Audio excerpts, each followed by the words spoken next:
Hey, what's up, everybody? The Sammy J here with Mental Edge. Thank you so much for joining today. I'm going to be bringing you some hard truth knowledge today.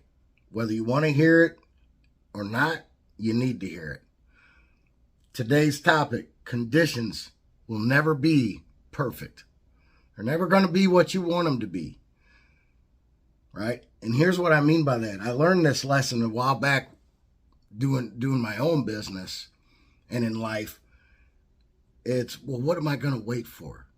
Well, I got to wait until I got enough money to do it. Well, I got to wait until I'm the right weight to ask the girl out, or if I'm pretty enough, or, you know, conditions are what you make them. So I had thought a long time about opening up my own company, right? I got tired of the BS working for these other companies. I got tired of I'm one of those people, I probably wasn't meant to work for a boss, right? And it's just, some of us are built that way, some of us aren't. And I don't feel like I've ever really been that guy. In the military, I wanted to move up as fast as I could. I wanted to get rank as fast as I could. So whatever I had to do to get rank, I was doing it.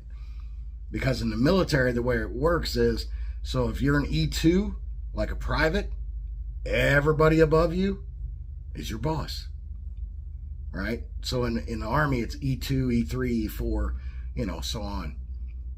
So if you're an E2, E3s and above, they're your boss. E4s, they're your boss. So I was like, okay, what do I got to do to get to E3? Boom, I did it. Now, I eliminated some of the people that could be my boss. I didn't wait for anything. I didn't wait for the right moment, right? I just went and did it.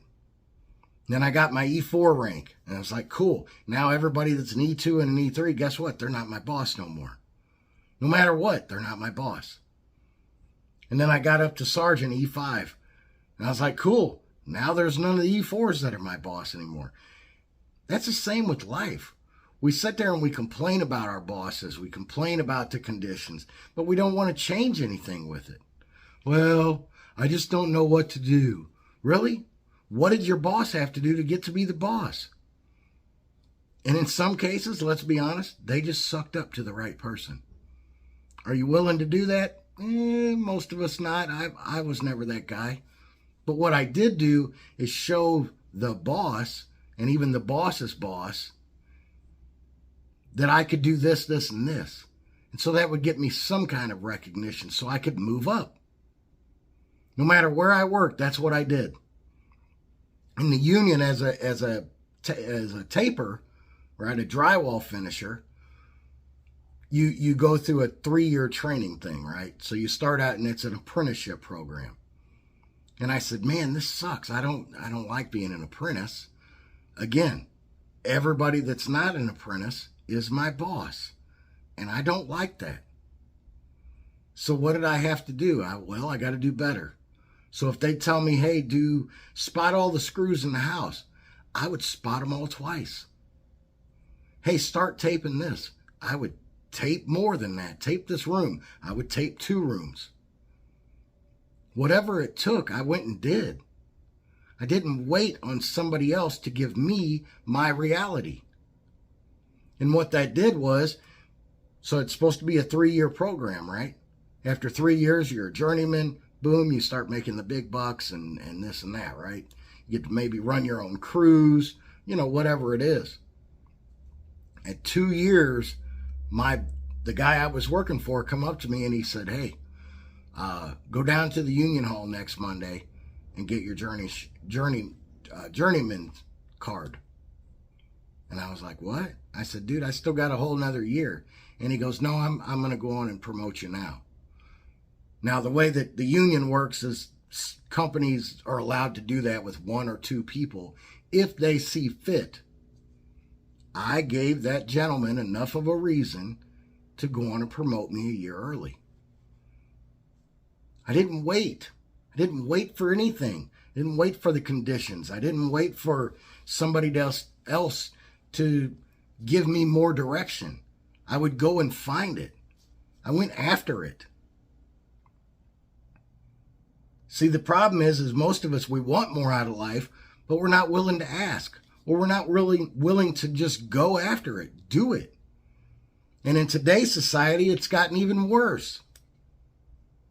Well, I'm not working extra for free. Really? If I work extra for free right now, what is that going to give me in the long term? Now, don't get me wrong. There are some companies out there that will be like, they just don't appreciate it. So that's not your company. Get away from them.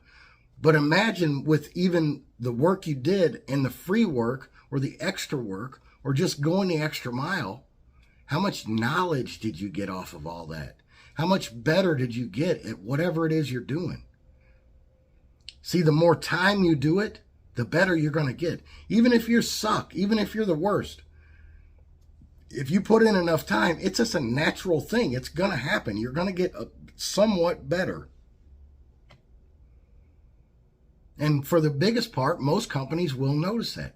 And they will give you some, maybe you don't become the boss, but you get a big bonus. Maybe you don't become the supervisor because, well, the supervisor's the owner's son. Hey, nothing you can do about that. But maybe the owner, in my world, the owner would go, hey, we've got some side jobs. You interested? That was more money for me that he wasn't offering to his son, who was the supervisor or whatever. So I got to go make more money. And guess what? As I was doing that, I was getting more knowledge. I was getting more time on my trade. I was getting better. The whole point to this is stop waiting for the conditions to be right. Make them right.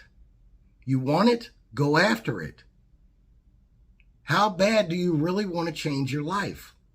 If you want it bad enough, you'll get it. And here's the crazy part is, why do we have to wait until we're down in the dumps and we're at our worst moments to start to go after it? Go after it while it's good. Go after it when you don't need it. Go after it because you want it.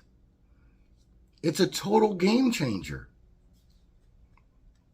So that's my message for today. Stop waiting on the conditions to be right and start making them right. It's up to you. It's your life, nobody else's. Hey guys, hopefully you got some knowledge out of this. I know this one was a little hard. I'm going to start doing a few more of these. This kind of a tough love thing. But I feel like we all need to hear it. I got to hear it. That's how I got better. Because I am a hardhead. And I needed somebody to not just, mess around with me and, oh, Sammy, come on, you can do it. Good job. No. Get in there and kick my butt. And so that's what we're going to start doing on this podcast. We're going to kick a little ass. And that's okay. Because if it makes you better, boom. That's what it's all about. So, hey, make sure you share this podcast, subscribe to it, rate it on Apple, rate it. That way more people can hear it. The more it gets rated and the higher, hopefully this was a 5-star. If not, give it 5 anyway. But share it, subscribe to it, rate it, and be ready for the next one. Hey, everybody, I'm the Sammy J. Thanks for listening. God bless you. I love you. And I'm out.